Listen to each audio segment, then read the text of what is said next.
A very good morning to all the students and their parents. Students, today we will do class 8 mathematics, chapter number 3, exercise 3.2 and sum number 5. Students, sum number 5 जो है ये patterns पर depended है और आपको इसके लिए अपनी बुक में पेज नंबर 48 और 49 को अच्छे से ऑब्ज़र्व करना पड़ेगा, तभी आपको पैटर्न जो है वो समझ आएंगे, क्योंकि आपकी बुक में 5 डिफरेंट पैटर्न्स के बारे में लिखा हुआ है और मैं आपको सम सॉल्व करके दिखा रही हूँ। पैटर्न्स का क्या होता है, उनको ऑब्ज़र्व करना पड़ता है और सिस्टमेटिक वे से फॉलो करना पड़ता है, राइट। तो ये जो पैटर्न से रिलेटेड सम्स हैं, इनमें कौन कौन सा पैटर्न यूज़ हुआ है, अगर मैं यहाँ नोटबुक में लिखूँगी तो ये पूरी की पूरी फिल हो जाएगी। तो आप अपनी बुक में पेज नंबर 48 और 49 पर 1 to 7 पैटर्न्स गिवन हैं, आप उनको अच्छे से ऑब्ज़र्व कीजिए तो आपको और अच्छे से पता चल जाएगा। ओके, अब हमारे पास जैसे कि क्वेश्चन है 4444 का स्क्वायर। अब ये इसको सॉल्व अगर हम करने लगेंगे, इसको सॉल्व करने का सिंपल तरीका क्या है, आप लोग क्या करते हैं, मल्टीप्लाई करना शुरू कर देते हैं। स्क्वायर में 4444 को 4444 से मल्टीप्लाई करेंगे, मीन्स 4444 को सेम नंबर से मल्टीप्लाई करना शुरू करोगे, जबकि यहाँ पर मल्टीप्लाई बिल्कुल भी नहीं करना, क्योंकि हमें पैटर्न्स को फॉलो करना है और पैटर्न्स को याद नहीं रखना पड़ता। जब भी बुक में कहीं सम आता है तो पैटर्न गिवन होता है, उसको देखना पड़ता है, ऑब्जर्व करना पड़ता है और नेक्स्ट सम के लिए हमें उसे फॉलो करना पड़ता है। तो मैंने उन पैटर्न को ऑब्जर्व किया है और ऑब्जर्व करने के बाद क्या सॉल्यूशन निकला कि 4 times 4 का जब हम स्क्वायर करते हैं, जब भी सेम डिजिट आ जाती है ना बार बार, तो उसका मतलब क्या होता है, देखो 4 टाइम है ना 4, तो हमने 4 टाइम 1 लिख देना है। ओके, और सम ऑफ डिजिट्स, ये कितनी डिजिट्स हैं, 4 डिजिट्स है ना, इनका सम, ठीक है। जैसे पहली डिजिट 2, दूसरी, तीसरी, चौथी, इस तरह से। ये कैसे होगा, यहाँ पर भी पैटर्न फॉलो होगा। और यहाँ देखो 1 2 3 4 3 2 1, मैंने आपको ऑनलाइन क्लास में भी ये पैटर्न से रिलेटेड करवाए थे सारे, आपको ऑनलाइन क्लासेस भी अटेंड करनी चाहिए। ओके, तो यहाँ से क्या निकला हमारा पैटर्न कि अगर कोई भी नंबर जितनी बार आता है उतनी बारी ही 1 का स्क्वायर लिखना पड़ता है, हमें उतनी बारी 1 डिजिट लिखनी पड़ती है। जैसे 4 टाइम आया 4, तो हमें 4 टाइम ही 1 लिखना पड़ेगा, उसका square into sum of the digits, और फिर अपॉन में ये देखो कितनी बारी है 1 2 3 4, उसके बाद रिवर्स हो गया 3 2 1। ये किसका पैटर्न है, ये 4 times 1 का पैटर्न है। ओके, अब देखो ये दोनों सेम हो गए, तो ये दोनों कट हो जाएंगे। अब इनको डायरेक्ट नहीं प्लस कर सकते, यहाँ पर पैटर्न है, कहीं आपको कहो कि मैम इनको ऐसे ही प्लस कर दो, क्यों नहीं कर रहे हो, क्योंकि जो 4 times 4 है उसका स्क्वायर किसके इक्वल होगा, 4 times 1 के स्क्वायर के इनटू जितनी ये डिजिट्स आई हैं उनके सम के। कैसे निकालेंगे उनका सम, क्योंकि 4 टाइम है ना 4 1, तो हम लिखेंगे 1 2 3 4, फिर रिवर्स जाएगा 3 2 1, ठीक है। ये इस तरह के पैटर्न है, तो ये दोनों कट हो जाएंगे और इन सबको हम प्लस करेंगे तो हमें क्या मिलेगा, 4 का स्क्वायर, दैट इज़ 16, क्योंकि 4 तक गई है काउंटिंग, तो 4 का स्क्वायर 1 2 3 4 3 2 1, ये 4 का स्क्वायर होता है, 16 आ गया इसका आंसर।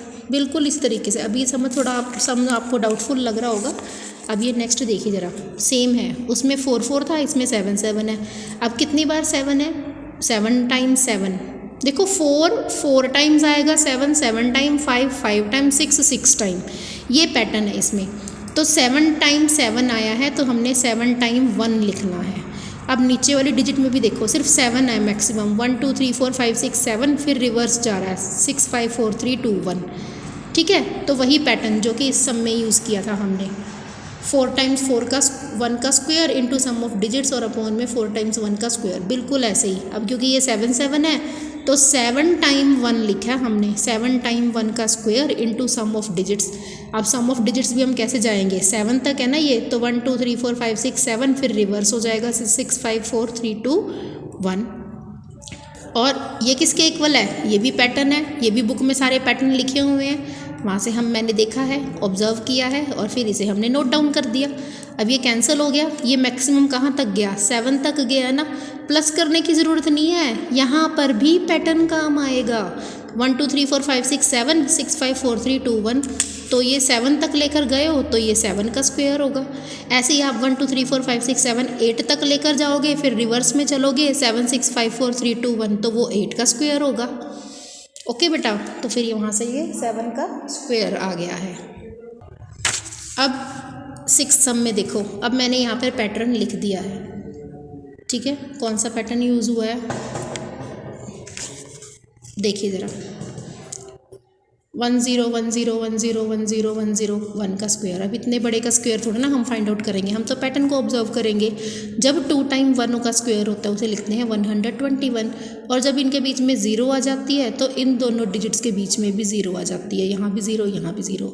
और जब फिर से 0 0 आ गई तो अब ये कितने टाइम आया, 1 कितने टाइम आया, 3 टाइम आ गया ना। तो हमने क्या लिखना है, 1 फिर 0 2 फिर 0 3, फिर जैसे नंबर था ना 1 2 3 और फिर रिवर्स चलना है 2 1।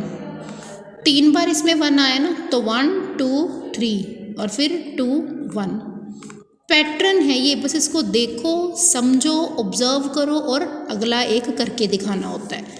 ऐसे ही नेक्स्ट में 1 कितनी बार आया, 4 टाइम आया, तो ये कितना चलेगा 10 20 30 40 तक, समझ रहे हो, 10 20 30 40, फिर रिवर्स 30 20, लास्ट में 10 नहीं आएगा, 1 आएगा हर एक में। देखो 1 के बाद 2 2 के बाद रिवर्स में चला 1, यहाँ देखो 10 बन गया, क्योंकि यहाँ पर 10 बन गया था ना, 0 आ गई बीच में, 10 है 20 है 1 है। अब यहाँ पे कितने डिजिट्स हैं, 3 3 1 है ना, यहाँ पे कितने 1 है 3, तो 10 20 30 फिर 20 फिर 1। यहाँ पर 1 कितनी बार है, 4 टाइम्स है, तो 10 20 30 40 30 20 1, रिवर्स में चले गए हैं। बिल्कुल इसी तरह से यहाँ देखो कितनी बार 1 है, 1 2 3 4 5 6 मतलब कि 60 तक चलेगा, 10 20 30 40 50 60, 60 के बाद फिर से रिवर्स 50 40 30 20, अब 10 की जगह 1, हर एक में देखो लास्ट में भी 1 है और फर्स्ट नंबर पे भी 1 है। तो ये पैटर्न होती हैं, अभी पैटर्न ख़त्म नहीं हुए हैं, नेक्स्ट सम में भी पैटर्न है। ये देखिए ज़रा, 45 का स्क्वायर माइनस 44 का स्क्वायर, यहाँ पे हमने स्क्वायर करके नहीं देखना, विदाउट स्क्वायरिंग हम इसको सॉल्व करेंगे।